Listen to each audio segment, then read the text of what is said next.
Hey everybody, welcome to the Cripescast. I'm your host, Charlie Behrens. This is the podcast where we talk to people for and or from the Midwest, and we are powered by Everlight Solar. Hello, ladies and gents. Welcome to a new episode of the Cripescast. I am joined in the Cripescast studio by Colleen Maraca. What's going on, Colleen? We've moved stuff around, so I'm getting used to the new layout. I feel like I'm sitting here looking at you sideways, and I don't really like it. Giving me the side eye. Side eye, unintentional. But yeah, I'm doing good. How are you? Great. Had the Cripes Christmas party last night. We did. That was fun. That was really fun. Yeah. We rented out the basement of North Avenue Market in really Milwaukee. Great. Yeah. Solid spot. They got a cool bar down there. We played Jenga. Big Jenga, drunk Jenga, whatever you want to call it. It's Jenga. Giant Jenga. Yeah. Drenga. I've also played drunk Jenga. You were there for my Halloween party where I had that. Yeah. Oh, yeah, where you pull it out and it has little things you're supposed to say, like your biggest fear in life or whatever. Yeah, and then one of my favorite ones is if you don't do what the thing says, you have to take my friend says a shot or a sip of your drink or whatever. And my favorite one she wrote was, go home. Had I pulled that, I'd been like, darn, gotta go.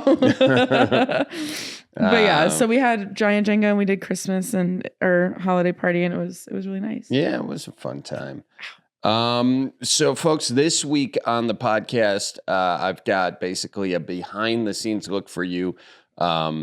While we go on the road, we were in Eau Claire over the weekend. Adam Greuel from Horseshoes and Hand Grenades and my collaborator on our new album, Dive Bar Dinner, was there. And we talk about the new album a bit, give you a little insight onto that. And then also Dante Williams is my producer over here at Cripes Inc. He is joining the podcast. And Bill Deucette, who you've seen from the Boston videos and a ton of other videos we've done. He is on there as well. So it's kind of an in and out of the green room. Bill's sort of in and out. He was helping out with merch. Dante was in and out. He was helping Bill out with helping merch. And then me and Adam were there consistently the whole time. It's reminiscent of, so Adam's been on the podcast before, so has Bill a couple different times. It's reminiscent of Cripescast Snowed In, where it's a rotating mic. Oh, yeah. So this might be one that if you're listening right now, not on Spotify or on YouTube, maybe you want to watch because you might be confused a little bit if that's, or do you guys do a good job? I don't think there's a whole lot of confusion in the voices though. Okay. I mean, I think because Bill, I was thinking about that too, but they all have very different voices.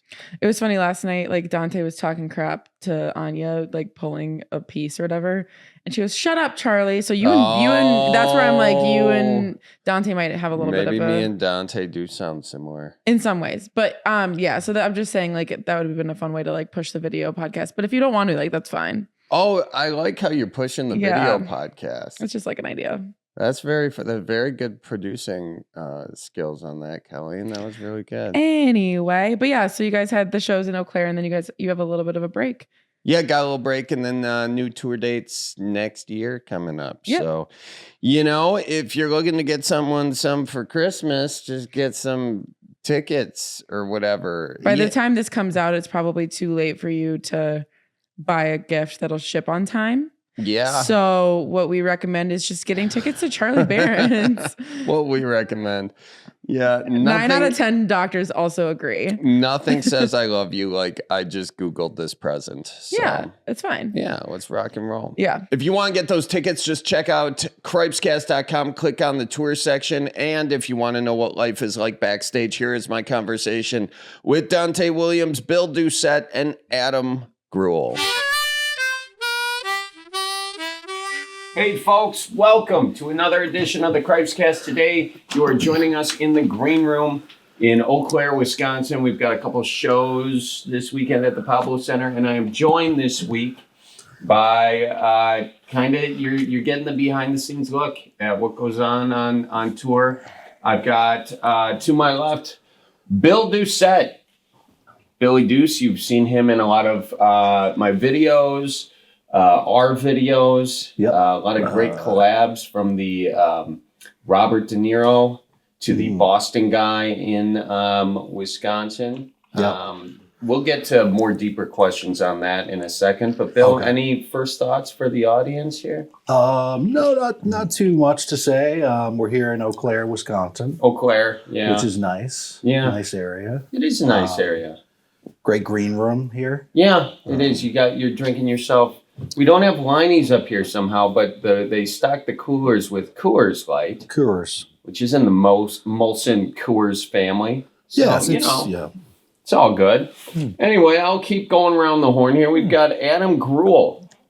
Adam, you got a little stuff in your beard right there? Okay. Yeah, you got it. Tinsel. Got it. A little tinsel in the beard. Yeah. That's all right. You got it taken care of. Adam Greuel, ladies and gentlemen, from Horseshoes and Hand Grenades. He and I have a new album out called Dive Bar Dinner, which you can purchase on Cripescast.com.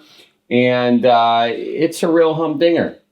Adam, any further plug you want to give the album right off the top here, guys? I like it. I think it's nice music, Americana music, which is basically unsuccessful country music is what it is. And, but as far as what I'd like to say right now, I was walking through the streets. Eau Claire has music that plays, and you kind of are looking around trying to figure out where it's coming from, and it's not particularly apparent.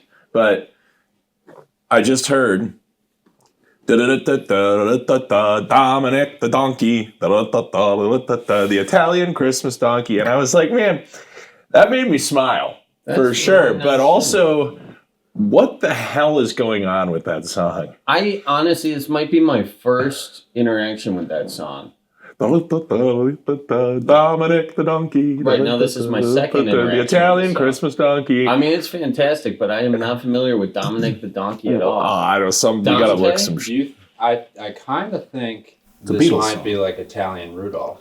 Could it be Italian Rudolph? Yeah. Oh, okay. He might have had too many cannolis for dinner, and now he can't fly, so he's just Dominic the donkey. That's kind of fun. Yeah, or he's like the Italian reindeer that just he's messed a fat up. piece of shit. He can't fly. I swore once. He swore. That's all right, Dante. We have rules on this, but they don't apply to you, ladies and gentlemen. Dante Williams, he is a producer here at Cripes Inc. He is a tour manager, wears a lot of different hats, and does a hell of a job. Dante, any further intro you want to give yourself?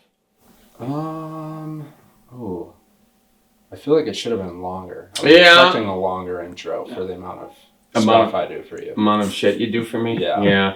Give the people just a sense of, I think there are some people out there that actually think I do this all on my own. I correct the record anytime it's brought up, just so you know. But give the people a sense of what is involved in working for this place. Well, it's a lot. You'll probably need a therapist eventually once you're a certain ways down the road. Eventually? Another one? A second one to correct all the stuff the first one says to me. Okay.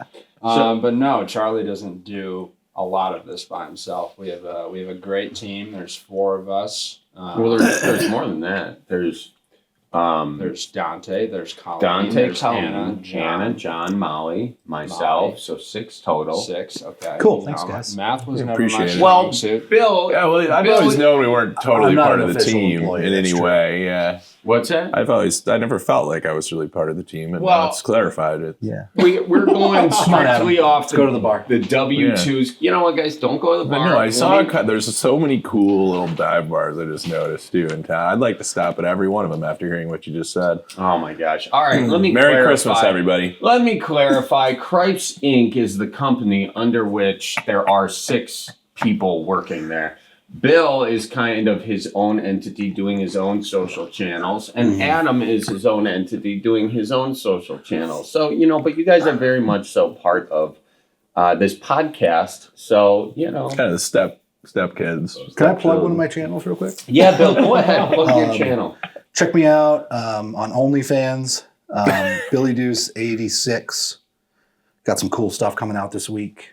Bill. And do you actually have an OnlyFans? there's only one way to find out. There is. Oh, it's not sexual. I'm really into fans, like the appliance. That would be really funny if you made an OnlyFans and just took a bunch of fan pics. Yeah. It'd be very fitting because there's only one person on this earth that can get into a cold truck after a full night of sitting outside and unthaw the windows faster than the defrost. Did he say unthaw? Right. He did say I said unthaw. Very accurate. Bill is a very big fan of fans as well. Like, I remember this one time, Bill was staying in the duplex in the upstairs bedroom, and the air conditioning was turned down to 59 degrees, and there were 2 box fans that he didn't bother to turn any of this off, by the way. So after about a day, I went back in there and just saw that my electricity bill was going to be through the duplex roof.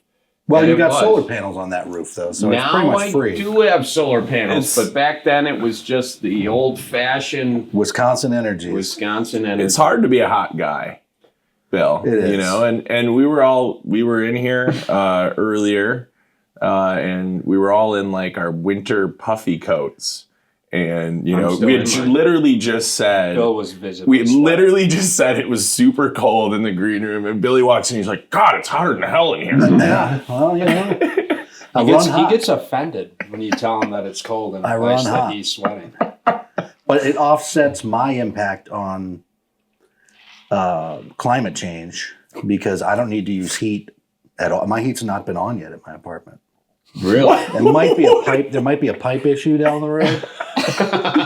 But you know, that's what plumbers are for. I don't own the place.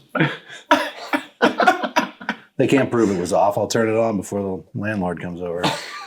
Yeah. Well, now they can. Shit, hang on a second. All right, so that's the general. Dante, you never described what you do. No, because I was starting and it got colonized by these two. Oh, God. All right. We're taking it there. All right. I see how it is. So what goes into Cripesync? I film the videos. I edit some of the videos. I book all our flights. I book some of our hotels. Matt books the other. Shout out to Matt Vandewater. Matt Vandewater, manager. Great guy. Yeah. He books some of the hotels. I load up the truck before we leave. I make sure you have your suitcase packed and your ass attached to you. You know what, Dante, have you noticed, though, that I've made a concerted effort? You have begun to make a concerted effort to be better because I think you were scared I was going to quit.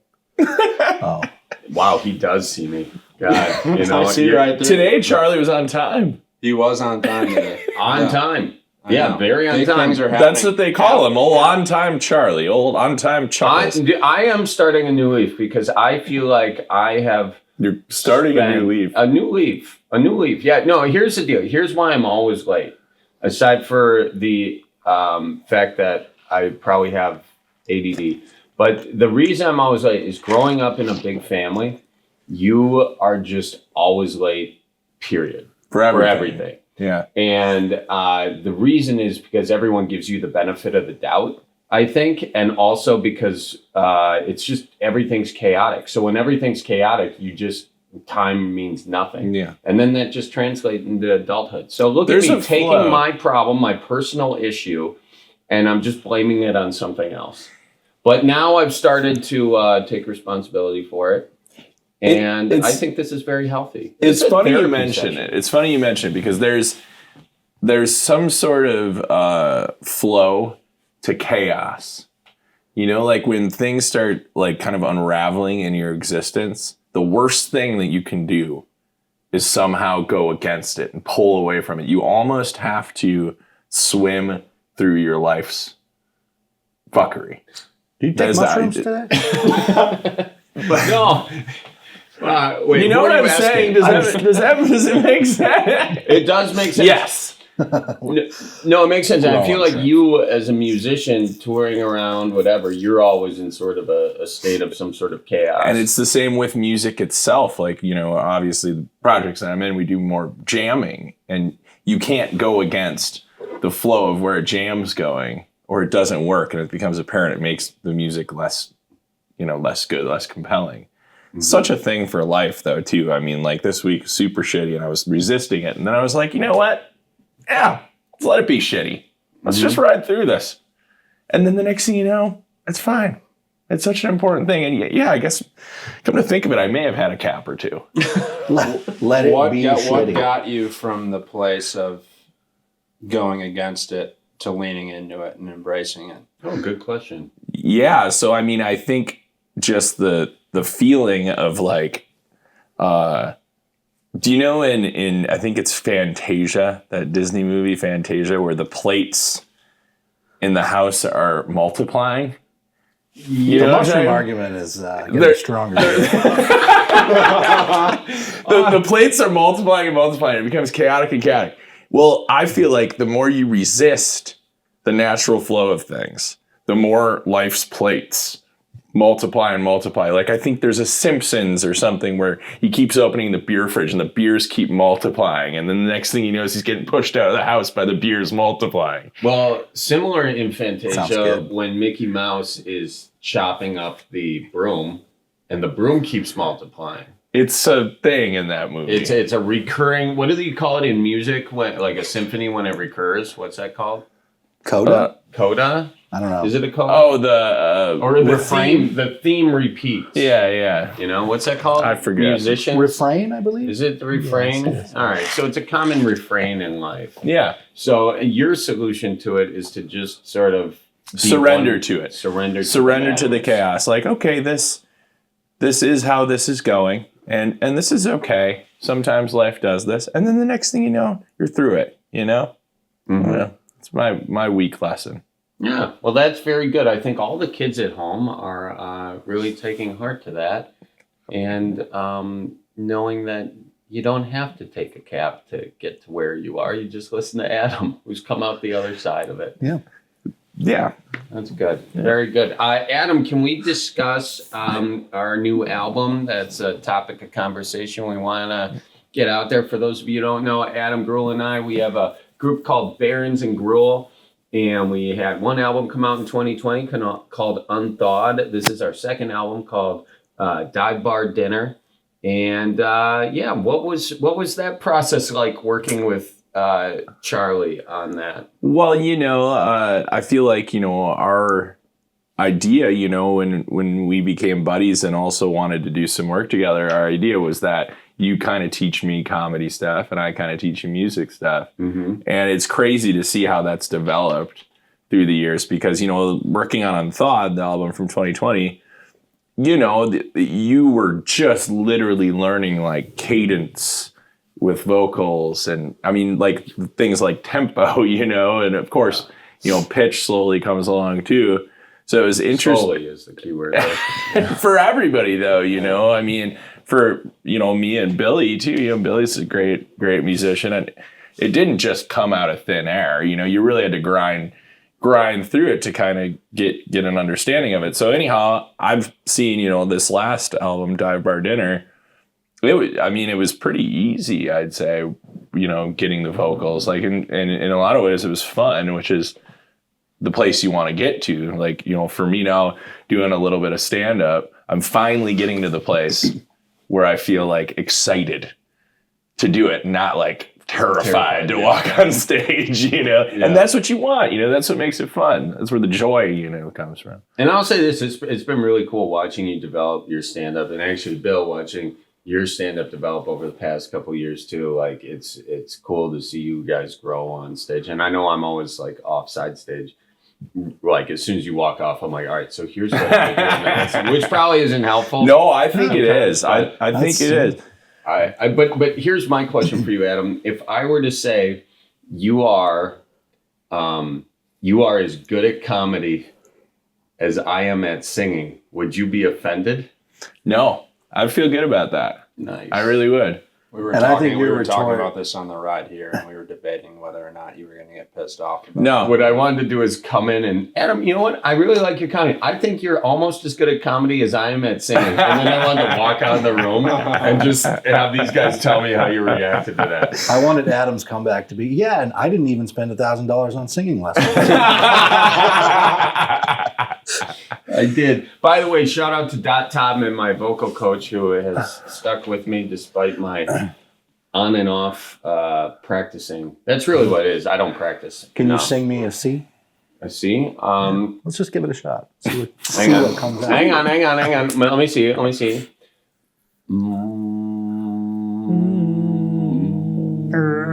I have no idea, by the way. I do not have relative pitch. Oh, you don't? Perfect pitch is where you can hit any note. Yeah, you can sing a note if someone's like, give me a B, you know? But then relative would be like, if you give me a C, I can give you a D. Yeah, I think that's sort of the idea. Yeah, that's why they have the guys come up with the little tuning things. Little pitch pipes, yeah. By the way, guys, we don't talk about this enough, but Dante Williams has some pipes on him. Do I? Dante, you are a singer. Yeah, I'm not a singer. But you've sung. I have sung. What's your go-to karaoke song? You know, in complete honesty, I've never done karaoke. You've never done karaoke? What? No. Are you kidding? Well, we know what we're doing tonight. I go to a bar. I have a video of you doing it on my phone, and I see all these people get up on stage and make a complete ass of themselves. Wait, and I don't want to be that ass. Did you just say I have a video of you on my phone? And then I compared you to an ass. Yeah. What was I singing that made me a complete ass? Can I say this right now? Yeah. We were in Omaha, Nebraska. Oh my God! Don't bring that up. Omaha.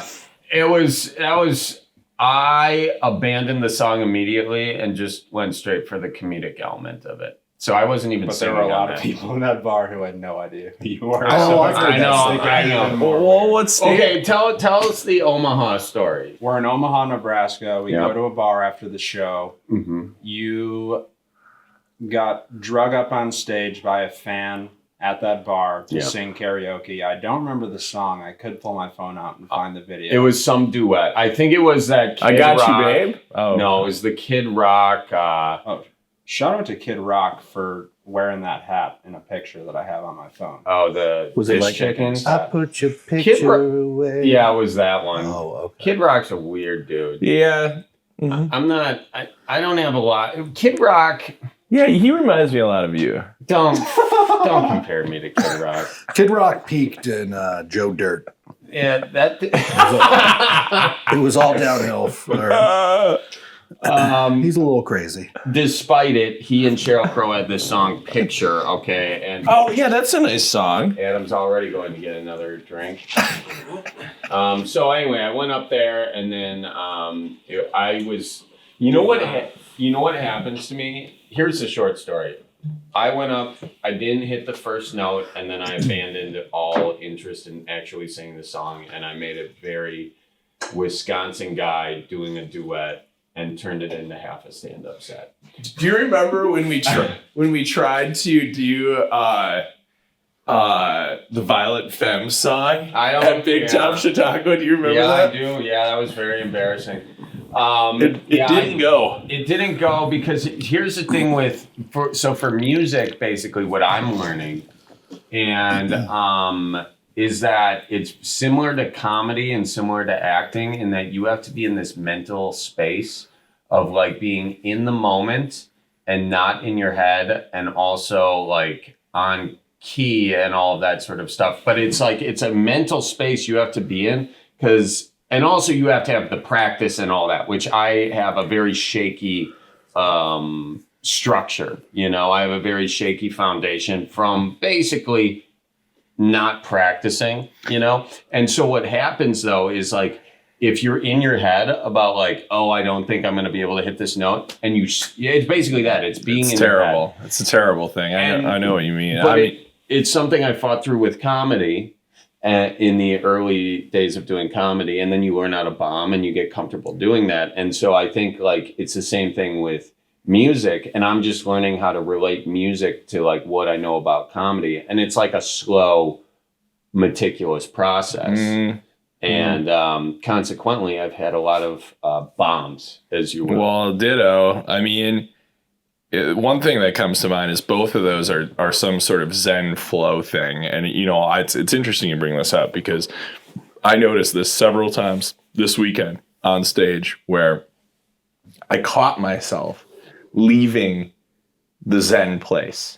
Yeah. Beginning to concern myself with like even thinking, what if I forget what bit this leads into? And it's like, oh my God, if you let that unravel, you will not be able to continue in any way. It's like the entire thing is messed up. And with music, that wasn't recording. Well, you got the audio from there. We got the audio from Shotgun. Speaking of music, if you're recording something, you do want to hit the record button first. Yeah, that's true. That's true. So is this going to go from over there? It'll probably... It's quiet in here, right? I think you're all right because you're on the side of me with lapel. You're over there. Yeah. What, is it just this that's recording? Where is your audio? It's right here. Yeah, so it should be okay. We'll be fine. Colleen, folks, if you want to know what it's like to work with Charlie Berens, here is a great example of fantastic example, to folks. Hit record about 15 minutes into the podcast. It's actually 15. It's actually 22 minutes into the podcast. Even worse. But I will say, he's working on it. I'm working on it, but also, I don't know. This might be a toss-up for who to blame, Dante. Is it you or me? I don't produce this podcast, so that's true. It's Colleen's fault. It is. Nice going, Colleen. There's a way we could pin it on her. So what? But the point is, I think that practice. If you practice and you run a song enough, or you think about your bits enough, it seems easier to achieve that zen and just have fun. So it's like you do the work in advance, and then when you get to the performance, then I feel like you can feel the space and feel the energy in a room and work within that, versus that like almost energy sucking activity of trying to recall things that are, in the back of your mind instead of the front of your mind. Yeah, it's the kind of thing where you want to have your comedy and your music so well rehearsed and practiced beforehand that memorizing the notes or knowing where you are musically, that's second nature. And then all you are trying to do is just be in that moment and live in that moment. It's a thing that comes naturally to some, and then to some others, it just takes like a lot of like tearing off layers of like insecurity and stuff to get to where you got to go. Bill, when you do stand up, you have like a pretty natural thing for it, Thanks, man. Oh my gosh, yeah. And I feel like a natural grasp towards comedy, generally speaking. So like when you go up there, do you feel yourself kind of falling into that place of I don't know where this next bit is, or how do you handle that? Sometimes it depends on the circumstance. Like if we're doing a show where I don't have to do merch, I have a little more time to like drink more, and I have a little more time to just kind of think and stuff. But coming from merch, sometimes I'm like wrapping up a transaction, and I run back here, take a quick pee, and I'm out there. And sometimes that's a little scary, but it always ends up the same. I mean, it's I think having been a musician before doing this, it helps because I don't really have any stage fright issues or anything like that. Do you find there's a relationship between singing and doing stand-up comedy? Yeah, there's a lot of common ground there. Just because it's entertainment and performing,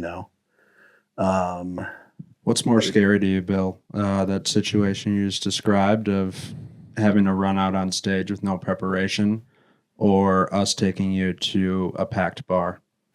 Oh, yeah. So I don't like being in crowds. I don't know what we figured out. It was some sort of phobia. We also found out there's a phobia of phobias. Called phobophobia. But I'm not arachnophobic. What's the fear of unreasonably small beer cups like we had last night? That was driving me. That's just being rational. It was driving me bonkers how small those. So this bar we were at, shout out to the joint. It's actually a lovely bar. Yeah, you just got to order it's four really at a time, fun. man. We didn't realize. I don't know how many beers I had last night, because is that 1/3 of a beer that? It's a very German thing, I think, like just little beers. And I think the idea is that you do order like 4 or 5 and kind of hand them out to friends, or power drink them all to your face. Yeah, Bill, you really parked yourself at the bar, and you were being very attentive to everyone's drinking needs. But you were the gatekeeper. I do get nervous in big crowds. I don't know what it is. I've always been that way. I didn't even like going to crowded bars in college. It's just part of it is like it's always a tiny men's room, and you got to wait to go in there. And then like if you are lucky enough that there's 3 or 4 urinals, there's always a bunch of guys in there. There's a line. I do get stage fright in that circumstance. So you must not like the trough then. Not a trough guy either. No. But I can loosen up. I ended up having a really good time last night. I love the trough. I like the trough. I like the trough too. It's kind of like, I would imagine in the wild, you have four male turkeys. Oh yeah. And there's one female turkey. The female turkey isn't in the bathroom, but we're all displaying our feathers at the trough. That's a very interesting analogy for a trough, Dante. Potentially problematic if we extrapolate it out, but you know what? When's the last time you saw a trough for pissing? I mean, Camp Randall's got one. A lot of dive bars still have the troughs. The Caboose in Minneapolis. It can either make you feel really good about yourself or you need to go see a doctor. It is fun to make the jokes, though, urinal jokes, like you unzip and then you go, ooh, water's cold. Or you go, what's the other one? It's like, this is where all the dicks hang out. Mm-hmm. That's a classic. Nice That's watch. a good one. Yeah. Speaking of which, Dante and I met at a Packers game at the urinal. At the urinal. No, you did. Yeah, we did. Yeah. We were in the same suite. Mm-hmm. I knew who he was, but I was too scared to talk to him because he was there with friends. Mike Feldman. Yeah. This is the origin story. Here's the origin story. Of how me and Dante met. I went pee. No one else in there. There's the huge line of urinals. I'm peeing. In walks this character. Goes. He follows the unwritten rule. He doesn't go next to me. Okay, that's what I was going to ask. If he went next to you, not right next to me, but one over. But there was clearly 15 open urinals. So he could have went way away. He could. He was looking for a hey. He was, and he looks over at me midstream. And goes, "Hey, you're in the suite, right?" Yeah. You were seeking a friend. What happened was I was a little intoxicated, and I was at that moment of where, like, I know this guy because I saw him in the suite, so I didn't want to be rude at this point. Oh, and go far away. Well, because that wouldn't be right either, would it? Well, see, here's the thing. If you go to a urinal and one guy is kind of in a place and you're going several urinals down, like you're hiding something. You know what I mean? Yeah. So I wanted to, I didn't want to make Dante uncomfortable, but I also didn't want him to think I was hiding like something. You want to establish a little bit of dominance. Yeah. You should have come up behind him and just like rubbed his shoulders and been like, I've got a job opening at my company. And Dante, needless to say, would not be here. Yeah, probably not. But Dante and I, we stayed in touch after that game, probably for like a year, right? Because we were chit-chatting. You had a job, or at that point you were still in college, and then you got a job. And I was trying to figure out my company as I still... Are we allowed to get up for another beer? Yeah, Billy, go have a beer. Just take your mic pack with you, pal. Okay. We can do the plug, too, while I do it. Coors Light. Tap the Rockies. The mountains even turn blue, so you know when your beer is cold. Oh, that's really nice. Not a sponsor, ladies and gentlemen. Well, sort of. In the family. Was I supposed to ask before I got a drink? I don't know. It's the difference between Bill and Adam. Adam just does, and Bill is polite, So anyways, Dante, well, it's been great having you on board. Yeah, it's been a ton of fun. Has it? It sure has. Yeah, we've had a lot of fun.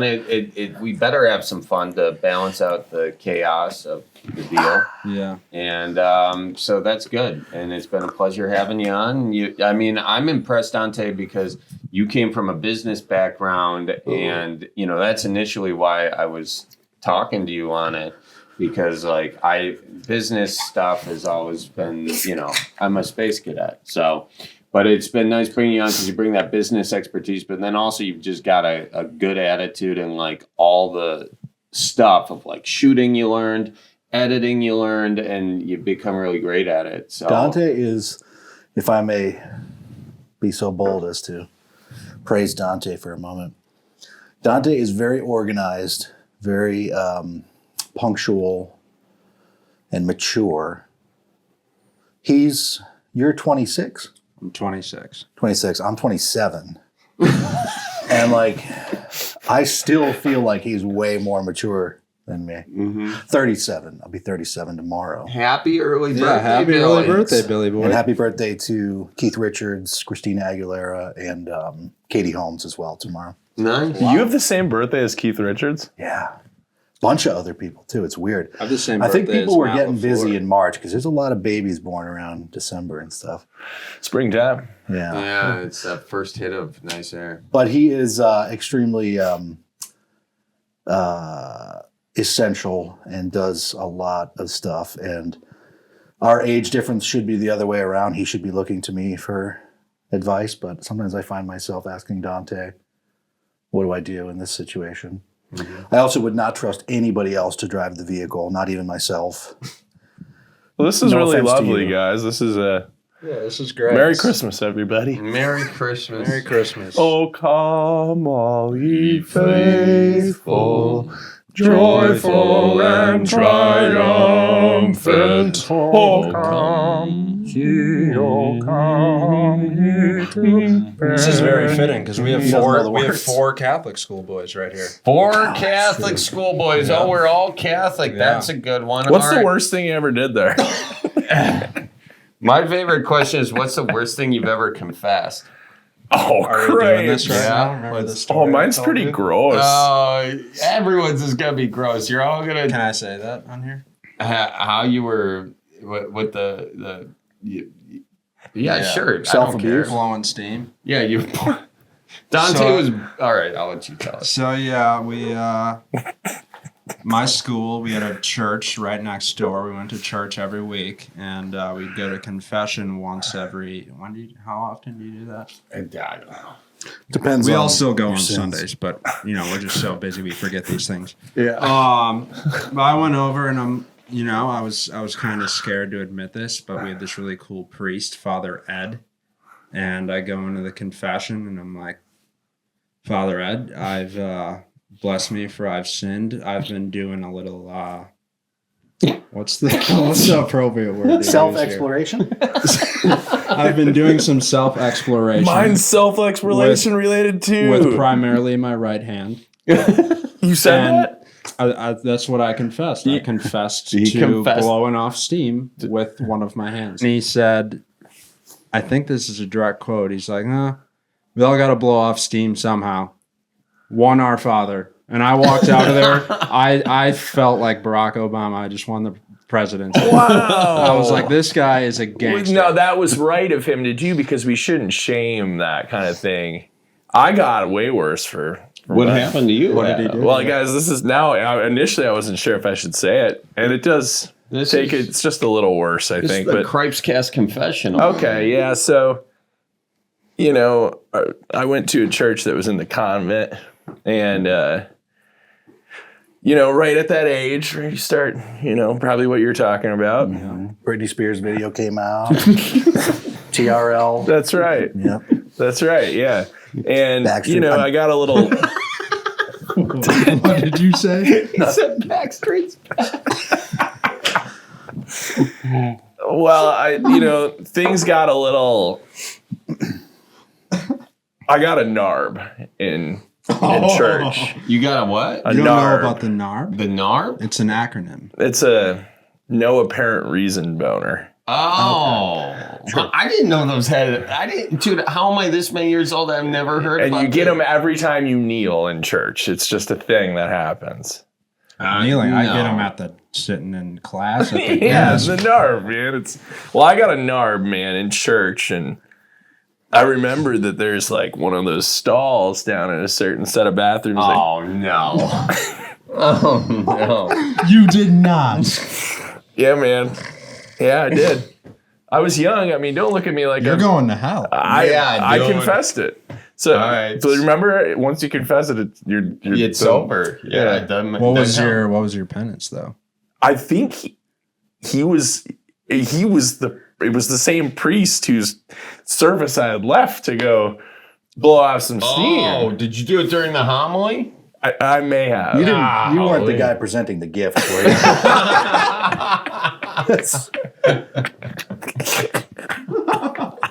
Was anybody else an altar boy? I was an altar boy. I was an altar boy. Yeah. I was an altar boy. Before we get into altar boy stories, guys, can we finish this? I want to hear what his penance was. Man, I can't remember, but I know it was pretty heavy. Like how many? It was a lot, dude. I mean, I was in there after people were gone. Most everybody had gone, and I was still in there. You make you mow the church lawn? No, nothing like that. Just no, I to be honest, I can't remember I think it was like, don't do that again. And also this amount of So how many times did you do it again? I don't think I ever did it again. That's good. I think there's congratulations. A lot of guilt and shame, Yeah. All right. Well, that's it. Man, I don't think I have ever there were just certain things that I was just too embarrassed to confess. Like there were I'm not gonna say that. Which means you still carry that baggage with you today. A lot of baggage, dude. Yeah. A lot of baggage. Yeah, I mean, I don't know. Still carrying that load. It's an interesting thing. And when was I don't know. Confession's always a weird one for me. It's weird in general. I mean, I won't get into theological discussions. And look, no disrespect if anyone's going to confession a bunch. It personally was never something. It was never the most attractive part to me about the Catholic faith. I'll tell you one thing that I really enjoy about the Catholic deal is the architecture. Oh gosh, it's wonderful. I was just in New York City, and I went to St. Patrick's Cathedral, and just walked around, that kind of thing. And oh my God, I tell you what, like the amount, like finding God in life is cool, and you can do it in a lot of different ways. And architecture is certainly. Oh gosh, yeah. Big part. Well, it's funny you say that. I was at a show somewhere in the state of New York, and I'm walking. It's right before the show. I think I went and got a margarita, and I'm walking the streets and just kind of looking around. I see this church. It's just beautiful, beautiful looking church. One of the coolest ones I've ever seen. I'm like, man, that's got to be cool inside too, So I just kind of flick the door, and sure enough, it's open. So I'm like, oh, I'll go in there and take a look, So I open it up and turn the corner, and I walk straight into the beginning of Mass. Oh, and people are handing me the pamphlets. Yep. They're like, welcome, brother, and like things like that. And I'm like, I didn't know what to do. I just go, well, thank you. And I proceeded in, sat down, and that's the day that I was a temporary Methodist. Oh, and you didn't get a narb and go down into the basement. No narbing that day. But the Methodists, very similar. Well, they were. I thought that they were a little more mellow and pleasant myself. I accidentally went to a Methodist church one time on Ash Wednesday, and I was like, "Yeah, I hope this still counts." I think it would. I think it does. Yeah. Remember that time? Yeah. Oh, Billy Boy's low on battery. My battery is low, but I got to go sell merch. All right, Billy. Somebody has to pay for all this stuff. Bill, by the way, Bill, thank you for selling merch at these shows. Really appreciate you. Absolutely, man. Yeah, handle a lot there. I'm taking a lot of pictures out there with people and awesome. Giving away a lot of free stuff and pocketing the cash. Good luck, buddy. Thank you, Billy. Appreciate you. Bye. Folks, I've been using Everlight Solar to power the Cripes office, and we've been warm, we've been powered, and we've been environmentally conscious. I can never say that word. Anyway, it doesn't matter. But while also, don't laugh at that, Colleen. Come on. Are you laughing at my inability to talk? Wow. Yeah. In 2023, Colleen? Wow. Jeez. Not you being unable to read. Wow. I know. All right. I'll try it again. The good thing is, let me try it again. While we're doing that, we're saving some Andrew Jacksons. Oh, okay. There, you picked it up for me. Yeah, we are saving Andrew Jacksons while being environmentally conscious. Got it. There you go. Check out Everlight Solar at everlightsolar.com for a free consultation on how you can use solar power energy to start saving money and saving the earth. Folks, let me tell you a little something about Fleet Farm. Christmas is almost here, and whether or not we'd like to admit it, we all have those couple of people on our list that we haven't found a gift for, or frankly, even looked. I haven't done any of my Christmas shopping yet. I'm going to be going to Fleet Farm. Yeah, I haven't done a damn thing. And I don't care because I got Fleet Farm right there. It's fair enough. Covered me with the perfect gift for everyone. I can even just get a Fleet Farm gift card. Oh. Bada bing, bada boom, done and done. And if I want to put a little bit more thought, I can go to the sporting goods, like the hunt and fishing gear, the grilling accessories, power tools, even some snacks and treats. Really, though, I'm not going to do that. I may even just punt. The snacks and treats are perfect for a stocking stuffer because they have those big bags of trail mix, and then it makes the stocking feel really heavy. But then it's just like a big bag of trail mix, which they're still pumped about. Like my dad loves the hot trail mix from Fleet Farm. That's a good. I'm gonna make that note. I'm gonna get that for my dad for stocking stuffer. That's solid. Yeah. Yeah. And it feels like a really heavy stocking. It's all you're just manipulating the mind games with the Christmas presents. I like that. Yeah. I like that. Yeah. I might have to do that too. Yeah. The burnt peanuts.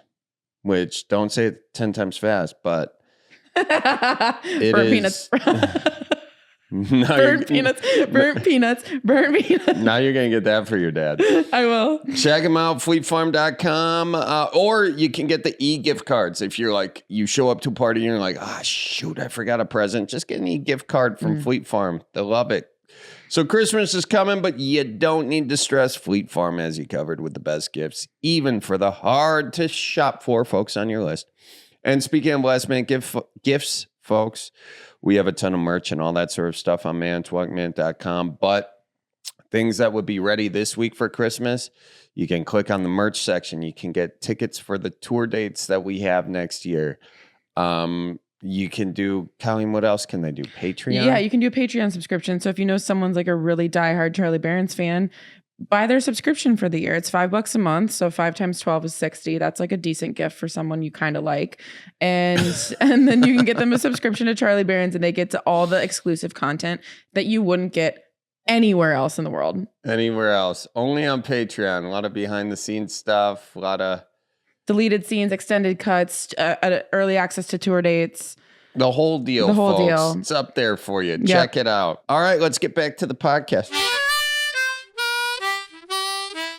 Adam, Dive Bar Dinner, it is out. It's been released. How do you feel about it? I feel great about it, man. It's nice to share it with the world now. Like, we started, our journey as pals, kind of, trying to teach one another about comedy and music respectfully.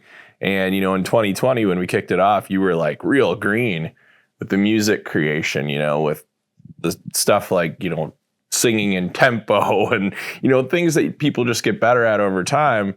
And likewise, I'm still trying to learn stand-up stuff, but it's been cool to see the way that grows over time. And now with Dive Bar Dinner, like, I think you did a super great job, laying down all the vocals. It was pretty damn fun in the process. Yeah, man, it was a lot of fun for me too. Like, so many of these songs were written in green rooms too. Like Dante, were you at the show in was it Peoria? Where was it where Adam was on the keys?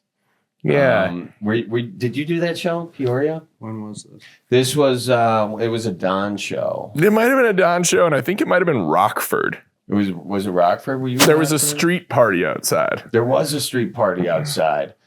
I don't remember this, but a lot of these blend together at this point. Okay.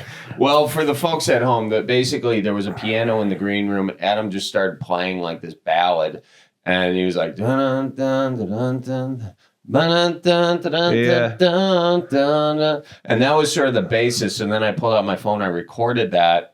And he came up with a verse chorus, and then from that we just came up with Dive Bar or the song "Keep Her Moving." And in this green room, I want to say 2 years ago now, we were riffing the song. Was it for Midwest Goodbye? It was for Midwest Goodbye. That was in this green room 2 years ago. That was Born Here. Yeah, I was like, hope you packed your sleeping bags. Oh, yeah. Oh, my gosh. Yeah, that was and right I was here. playing it as a blues song. Yeah, Hope yeah, you yeah. packed your sleep. And yeah. Whoa. We got to tell the crowd. about that. This is where it was born. Yeah, we should. Born in the green room. What's funny about this is Adam and I were both thinking about what song we could play in Eau Claire that we hadn't played the last time, and we both were like, "No, we played Midwest Goodbye here," because and then we just both believed that, and yet we hadn't even written that song. Wild. I know. Wow, that's crazy. Well, things run like I've noticed that theme in life that things have a peculiar way of running circles. Like location wise and stuff, like I'll end up in the same place, like in the same month or sometimes the same week of the year, or like, some sort of life theme I'll notice happens again at a certain time. It's just, it's well documented that life has that thing. That is weird because 2 years ago, October 8th, you had your show in London. This year, October 8th, Las Vegas. Oh, yeah. So October 8th next year. Who knows? And those were two big shows. I mean, huge shows. And Dante, you've been like on the road behind the camera. You're filming all the shows, and so kind of a question for you. You've seen Adam has grown like as a comedian. Adam has taught me to grow as a singer. And then I've taught him to grow as a comedian, and you've seen sort of his transition over the years, and also my transition in comedy. Like, what's it like for the guy behind the camera? Because Dante always comes back to the green room. I'm like, how was it? Dante's the voice I trust on that because he's in the back of the room. He can hear, you can kind of force some laughs from the front because people know you can see them and they may feel a little awkward not laughing. But really the true tell is from the back where people don't have that social impulse to laugh politely. So you kind of always get it. What have you kind of noticed, I guess, if anything, from like our sets as they sort of progress, I kind of feel like a dad watching his two kids just grow up and get better at the sport or the activity that they really love, and all the practice they're putting in it's showing. Yeah, thanks. Pal. Yeah, of course. Producer daddy. Yeah, with Adam, his quote unquote stand up set at first was just him telling a story about how he was in college and ate too much cheese and got stuck inside of him. Yeah. And now it's grown from that, which got a couple laughs, nothing crazy, to a few jokes throughout your set that they're crushing. People are laughing out loud, and you don't lean on the music as much anymore in your opening act as you did. And I think it shows that Papa Charles over here is giving you some good pointers. I mean, I think about that sometimes. How it's really a luck thing and a gift to be able to learn from anybody who's really really talented at their craft or has put the time into their craft to understand the ins and the outs. Like, for me to get to learn from you on this stuff, you've put however many insane amounts of time and thought and hours into your craft so you can convey things so effectively in very few sentences, and that's what I think people get better at the more that they understand things, is how to effectively communicate what actually matters. Like, this is how you grow because this, and this. Yeah. Like, we were having a phone call recently and I was telling you about like a piece of my, show that wasn't working. And you're like, well, that's because da, da, da, da, da, da. I took it to heart, rehearsed it a couple of times, walked on stage, and it crushed. And it was just amazing to me how you could look at what I was trying to say, tweak things, simplify them, and then say, that's probably it. And then boom, it was. I mean, it blows my mind, Well, and also right back to you, with the singing stuff. I mean, it's the kind of thing where you tell me the same things over and over and over again. And at some point it clicks, and I find myself saying the same things over and over again to, people trying to do comedy in some respect or another. And then at some point it clicks. And I think it's good that I'm doing it with music because that allows you to not have the frustration of, I've said this before, because you can look at yourself and you're like, I can't hear it. Yeah. I can't hear it when it's coming from a musical perspective. I think I'm doing it, but I'm not doing it. And I know I'm not doing it and I'm frustrated it's not working. Eventually, though, I listen to what you're saying again and I hear it a different way.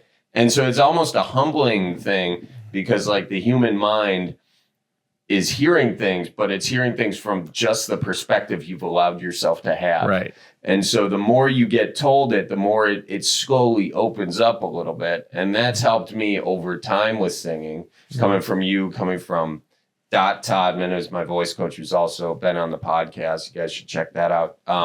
But she said the same things over and over. And just now, after years, some of it's starting to click.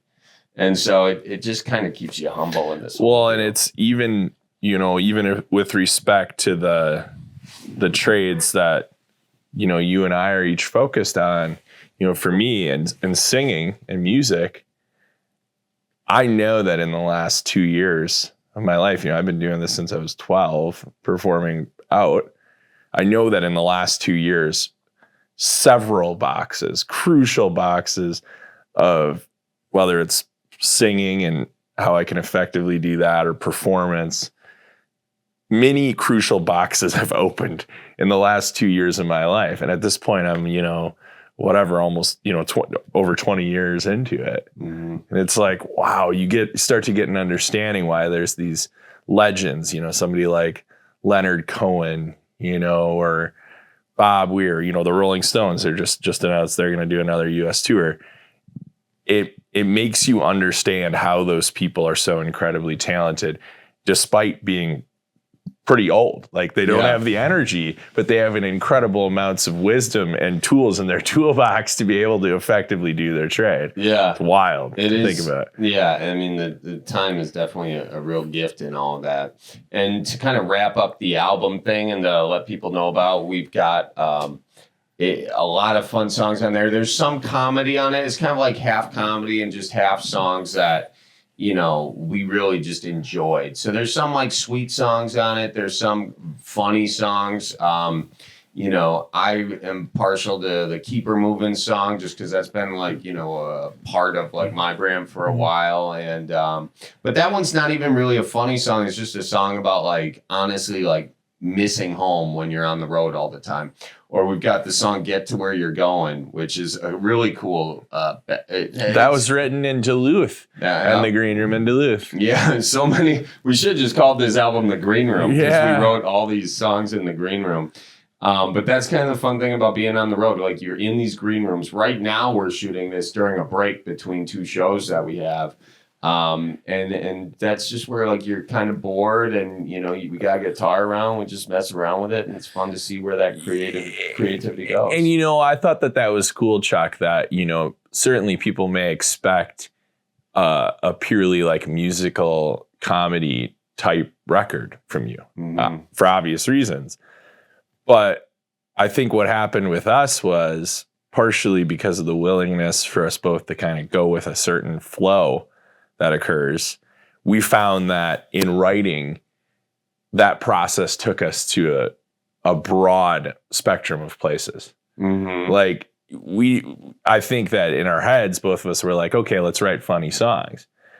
But depending on our mood or the space we were in or what we had going on in life, the art we created went in different paths. Yeah. And instead of saying, well, I don't know, this isn't funny, you more often than not were like, yeah, but you know what? I really like it. Let's just do it. Yeah. And I thought that was totally the right move because, as we all know, like life is a broad spectrum of experiences, some of which are comical, some of which are sad, some of which are, nostalgic. Mm-hmm.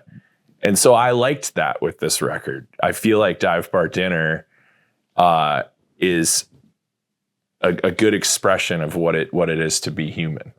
Yeah. Oh, is Billy Deuce calling? Billy's calling. Yeah, answer that. Hey, Bill. No. Yeah, I will come out there. All right, Dante is taking a quick leave from this deal, and Adam and I'll be back. We'll finish chit-chatting about the album, and then we'll chit-chat with you more, Dante. But yeah, man, I really like that because, I know we had the conversation about, and frankly, I think the album could probably be more commercially successful, you know, if like we had super funny songs on. But I feel like what I do day in and day out is make comedy videos on a pretty like fast-paced basis, which I love. I love that, and it's fun. And there are some comedy songs on this, but like I just wanted to, like, I've always loved music, and I've always loved like Bob Dylan specifically, and like a lot of those singer-songwriters like John Prine. Mm-hmm. And with John Prine, you know, in his regard, he would have very funny things that weren't necessarily laugh out loud funny, but it was just like, it's like almost this observational. Clever is the wrong word. Comedians hate the word clever because it's like, instead of ha ha ha. And as comedians, we thrive off of ha ha ha. But I think like the poignant stuff that John Prine wrote was real inspiration. And I don't know if any of these songs hit that, and I don't really care, but that's something I love, and so I wanted to reflect it on some of these songs. You've often said that like you do music because it's something that you enjoy, right? And I mean, didn't you say, you know, as a young lad, you had a yearning to do music, possibly more so than comedy, and that's part of why you're fulfilling this, why we're doing these records. And yeah, I mean, definitely. I think initially, you know, after I got done wanting to be a baseball player and a football player. Yeah. Before that, a paleontologist. You what? know? Before that? Yeah. I wanted to be, because I saw Jurassic Park. Actually, I wanted to be an archaeologist, but I thought archaeologists were paleontologists. So I wanted to be an archaeologist, thinking I'd be digging up dinosaur bones. I didn't learn out later that was a paleontologist. Dude, we should go that place that we go to. In Wyoming, there's a spot right there that's a giant archaeological site. We should go there. That would be cool. I love that. And Wyoming's a whole other conversation. That is, well, yeah. Adam and I went hiking in the Bighorn Mountains. Backpacking, not hiking. We were out in the bush for a few days, and that was just an amazing. Oh my gosh, wasn't it? Experience altogether. There's just something about being 10 miles away. From 10 miles of like a hard ass hike away from any sort of possibility of getting a ride to a hospital 3 hours away. Yeah. You know? Well, nothing bad happened. In fact, everything was incredibly pleasant and neat. Mm-hmm. I'm trying to think of what one of the strangest things that happened up there was, but you know what, we found ourselves, I think what we found, you know, and I think I had said to you for a long time, like, hey man, you should come out to Wyoming and just take a break midsummer from your life and just see what doors it opens. Because, you know, I'm a big proponent of giving some time to yourself to get out into nature, to kind of pump the brakes on the chaos of life and to some degree your obligations. I mean, you know, I'm sure your listeners know that, you know, that you work really hard, but you know, I know you're of my friends that are hardworking humans, yeah, and of which are many, you are at the top of that list. So I think it's important that, you know, everybody out there, listeners too, I'm sure there's a lot of really hardworking humans that are listening.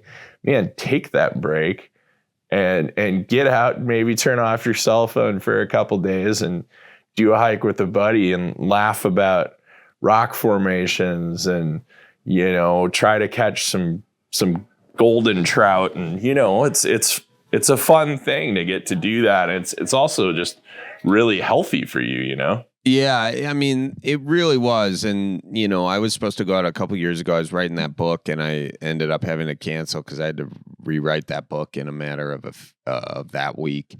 And so it was nice to finally do it. And also just physically and mentally, it puts you through a different kind of endurance, you know, and it puts you away from your phone and sort of that brings up a certain kind of anxiety, which, you know, I'm not necessarily happy with, you know, that. Yeah, you certainly had like a little bit of that at first, like, you know, is the ship that I'm steering running into an iceberg right now as I'm not there? Yeah. But, you know, all of it worked out fine. And that's sort of the thing is like, we think we need to be so attached to these deals. And And so anytime to get a break from it is good.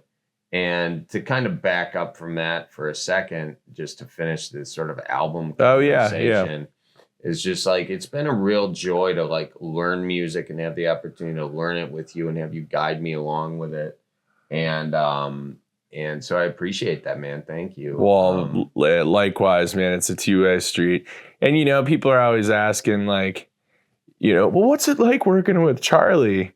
And, you know, to me, we're mostly really good buddies. Yeah. So that kind of informs the job that we have to do to some degree, where it never really feels all that much like work, you know. Yeah. And that's a pleasant thing to accomplish in life. That's, to me, you know, I think the dream changes, you know, from person to person, but a big part of the quote unquote dream for me is working for my livelihood in such a way where I'm doing it with people who I truly enjoy being around.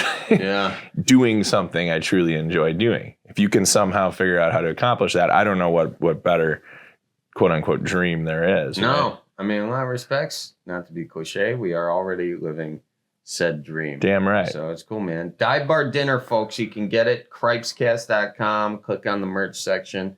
It'll be up there. It's been a pleasure, my man. And we're not ending here. I just want to shift over to Dante now. Everything good with Bill out there? I'm back. There's some Wi-Fi issues. Wi-Fi issues. Yeah. Mercury's in Gatorade. Mercury is in Gatorade. All right. So Dante, we're wrapping up here. What do we basically are going back tomorrow, and what do we have coming on for Cripes these next couple weeks? Yeah, as far as videos or shows? I don't know. What are you most excited about, Dante? I'm excited for just the Christmas season break from doing shows. Yeah. And then just get in the right headspace, and then we'll come back after the new year, and we're going to hit it hard. Yeah, we are. Hit it hard in spring. We're going all over the U.S. It's going to be cool. It's going to be a lot of fun. Adam, you're coming quite a bit of them. Oh, yes. What's our first stop after? In January, we're going to Scenic. Our first stop after Christmas is Scenic, North Dakota.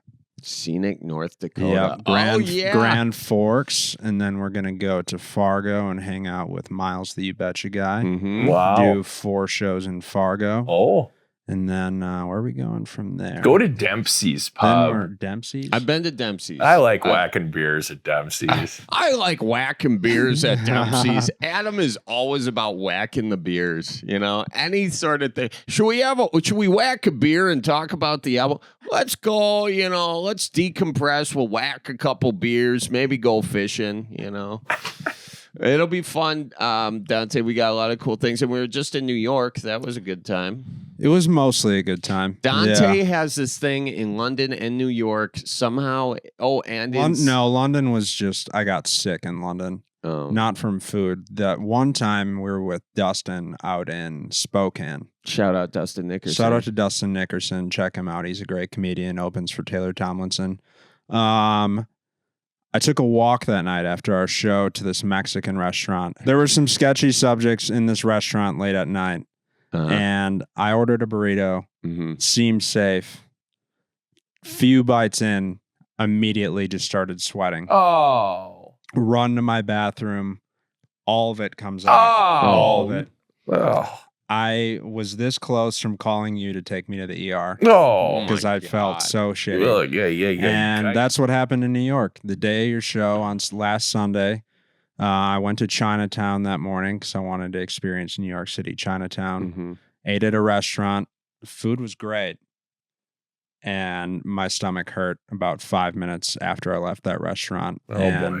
I just started puking in my hotel. But Sid ate the same stuff as you. Yeah, and she was Sid fine. ate the same stuff as me. She was fine, so I don't know what happened. But I made it to your show. Yeah. And this was Dante at the show. Like, he was between sets, just like sleeping in his hoodie. Just not well. No, not well. But I'm glad I made it because I got to meet someone I really wanted to meet. Yeah. He was on the podcast last week. Yeah, Neve. Yeah, I got to meet Neve and Laura. And then after that, I left immediately because I felt so horrible. Yeah. Oh boy. Well, I'm sorry that happened. Well, hopefully in 2024, there's no food poisoning. You know, one time we were here in Eau Claire at the Mousetrap Bar, which is a notorious small music venue. And this was right at the beginning of the Horseshoes days. So must be 2010, 2011. It was around this time of year. I know it was cold. I want to say it was December. Things run in circles. and Colin had been complaining about being ill during the day. And, you know, he's our fiddler. He's a real tough fella, you know, and he's like, no, I'll play the show. And he's playing the show and he looks like he's white looking, like, you know, you touch his head and it's like, this dude's got a fever, you know, and the show wasn't well attended. We were really young, you know, and we're up there playing and, you know, I'm singing and I sort of notice the fiddle has stopped. And I look over and out of the corner of my eye, Colin has just set down his fiddle on top of a table and he's just gone to sleep right on the stage. Colin, he's straight up asleep on the stage in his normal fiddle playing position. He's just asleep on the ground. And I remember looking over at Russ and going like, what's going on? And he just responded with, I don't know. And we just kept playing. Yeah, well, here's to good health in 2024. Yeah, true that, man. Well, thank you all for listening. This was an excerpt from the Green Room on the road. We will see you guys soon. Thank you all for listening. Make sure you follow Adam at Adam Greuel. Make sure you follow Bill Deucette, who is out there doing merch at BillyDeuce86. And make sure you follow Dante. Dante is not impressed. Is that your handle, Dante? Dante's not impressed. Dante's not impressed. Got it. And he's not impressed. I screwed up his handle. And make sure you follow the Cripescast at Cripescast. And folks, we will see you next week. Thank you all. Make sure you keep her moving and watch for deer. Good night. Keep her moving. There you got it. Well, folks, that's all the time we have for now. Make sure you follow Adam Greuel at Adam Greuel, Billy Deuce at BillyDeuce86, and Dante at Dante's Not Impressed. You can also follow the Cripescast at Cripescast on all platforms. And at Charlie Barron's on all platforms for the sketch stuff we do, tour announcements, all the stuff. Just follow us everywhere. Yeah. That's like the good Christmas gift that you can give to us. Yeah, you just want to follow us, make us feel better about ourselves. That's what we want, folks. Thank you very much. Merry Christmas to all of you. Happy holidays. Whatever you're celebrating, enjoy the heck out of it. Tell your family and folks I says hi. Colleen Maraca, thank you very much for doing what you do. Why are you pointing at me? Watch out for reindeer. Oh, yeah, that's right. That's a good one. That's a good one. Watch out for reindeer. Ho, ho, ho. Thanks to Kelly Maraca. Thanks to Hannah Milos. Thank you all. And to all, a good night. You're so weird. Goodbye. So roll out the barrel and get the band brewing. Life's got you down. Just keep her moving. It's on Wisconsin. The Badgers say it's the old Wisconsin Jubilee. You know, sometimes when you're ice fishing, you put your foot in the walleye hole and go ass over tea kettle and you think you're done. No, you gotta keep her moving.